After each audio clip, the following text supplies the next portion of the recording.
জানেন যে আমাদের দেশের যে স্বরাষ্ট্রমন্ত্রী আছেন অমিত শাহজি, উনি একটি কুরুচিকর মন্তব্য আমাদের যিনি এই কনস্টিটিউশনের মেইন প্রণেতা ওনার বাবা সাহেব ভীমরাও আম্বেদকরজির ওপরে লিখেছেন, বলেছেন। এবং এটা খালি বাবা সাহেব আম্বেদকরকে না, আমাদের পুরো এই কনস্টিটিউশনকে ইনসাল্ট করার মতন, এবং আমরা এই ইনসাল্ট মেনে নিতে পারছি না।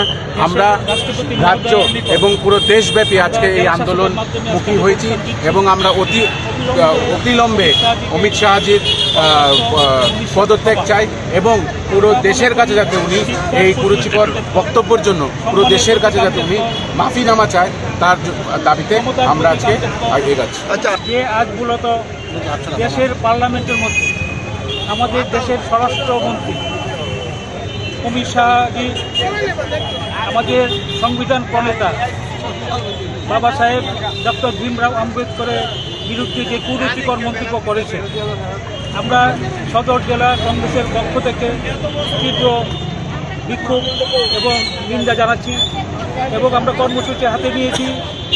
আজ ভারতের রাষ্ট্রপতি মহোদয়া মাননীয়া শ্রীমতী দ্রৌপদী মুর্মুর কাছে আমরা জেলা শাসকের মাধ্যমে ডেপুটেশন দিতে যাচ্ছি। আমাদের বক্তব্য যে দেশের সংবিধান যে রক্ষা কবচ, দেশের রক্ষা কবচের উপর আঘাত। আমরা মনে করি শিক্ষার প্রতীক আম্বেদকর, মানবতার প্রতীক আম্বেদকর, সম্মানের প্রতীক আম্বেদকর, স্বাভিমানের প্রতীক আম্বেদকর।